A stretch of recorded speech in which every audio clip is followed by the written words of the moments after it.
आज हम आपको भगवान परशुराम के बारे में बताएंगे। भगवान परशुराम विष्णु के 10 अवतारों में से एक हैं। उनका जन्म ब्राह्मण कुल में हुआ था, जो वामन अवतार के बाद तथा श्री राम अवतार से पूर्व जन्मे थे। इन्हें जामदग्नि के पुत्र होने के कारण जामदग्नि भी कहा जाता है।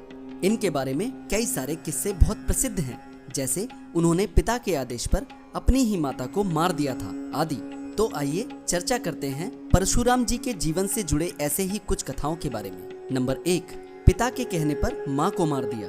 एक बार परशुराम की माता रेणुका स्नान करके आश्रम लौट रही थी। तब संयोग से राजा चित्ररथ वहीं जल विहार कर रहे थे। राजा को देखकर रेणुका के मन में विकार उत्पन्न हो गया। उसी अवस्था में वह आश्रम पहुंच गई। जामदग्नि ने रेणुका को देखकर उसके मन की बात जान ली और अपने पुत्रों से माता का वध करने को कहा, किंतु मोहवश किसी ने उनकी आज्ञा का पालन नहीं किया। तब परशुराम ने बिना सोचे समझे अपने फरसे से उनका सिर काट डाला। ये देखकर मुनि जामदग्नि प्रसन्न हुए और उन्होंने परशुराम से वरदान मांगने को कहा। तब परशुराम ने अपनी माता को पुनर्जीवित करने और उन्हें इस बात का ज्ञान ना रहे ये वरदान मांगा। इस वरदान के फलस्वरूप उनकी माता पुनर्जीवित हो गई। नंबर 2, इसलिए किया क्षत्रियों का संहार। कर्तवीर्य अर्जुन के वध का बदला उसके पुत्रों ने जामदग्नि मुनि का वध करके लिया।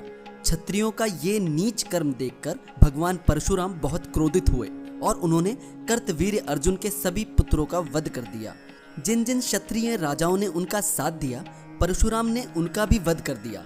इस प्रकार भगवान परशुराम ने 21 बार धरती को क्षत्रिय विहीन कर दिया। महाभारत के अनुसार परशुराम का ये क्रोध देखकर महर्षि ऋचिक ने साक्षात प्रकट होकर उन्हें इस घोर कर्म से रोका। तब उन्होंने क्षत्रियों का संहार करना बंद कर दिया और सारी पृथ्वी ब्राह्मणों को दान कर दी और स्वयं महेंद्र पर्वत पर निवास करने लगे। नंबर 3, फरसे से तोड़ दिया था श्री गणेश का एक दांत। कहा जाता है कि एक बार परशुराम जब भगवान शिव के दर्शन करने कैलाश पहुंचे तो भगवान ध्यान में थे। तब श्री गणेश ने परशुराम जी को भगवान शिव से मिलने नहीं दिया। इस पर परशुराम जी इतना नाराज हो गए कि उन्होंने अपने फरसे से श्री गणेश पर वार कर दिया। वह फरसा स्वयं भगवान शिव ने परशुराम जी को दिया था। श्री गणेश उस फरसे का वार खाली नहीं होने देना चाहते थे, इसलिए उन्होंने उस फरसे का वार अपने दांत पर झेल लिया, जिसके कारण उनका एक दांत टूट गया।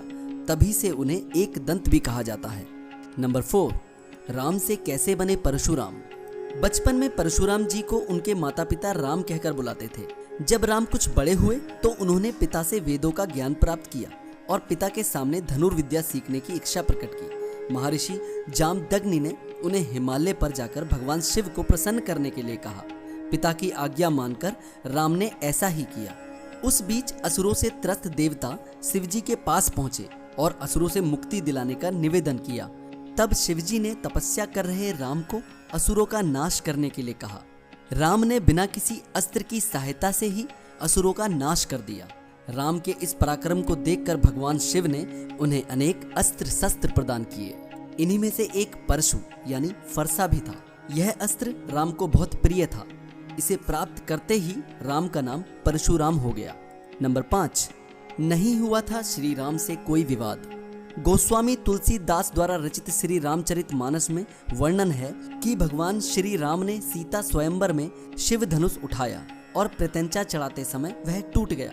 धनुष टूटने की आवाज सुनकर भगवान परशुराम भी वहां आ गए।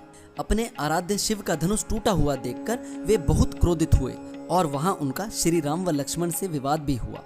जबकि वाल्मीकि रामायण के अनुसार सीता से विवाह के बाद जब श्री राम पुनः अयोध्या लौटे थे, तब परशुराम वहां आए और उन्होंने श्री राम से अपने धनुष पर बाण चढ़ाने के लिए कहा। श्री राम ने बाण धनुष पर चढ़ाकर छोड़ दिया। यह देखकर परशुराम को भगवान श्री राम के वास्तविक स्वरूप का ज्ञान हो गया और वे वहां से चले गए। तो ये थे कुछ परशुराम जी से जुड़े हुए फैक्ट्स। मैं इसी तरह की वीडियोस आपके लिए लाता रहूं। इसके लिए मेरी वीडियोस को लाइक कीजिए, ज़्यादा से ज़्यादा कमेंट कीजिए, ज़्यादा से ज़्यादा शेयर कीजिए और मेरे चैनल को सब्सक्राइब कीजिए। धन्यवाद दोस्तों।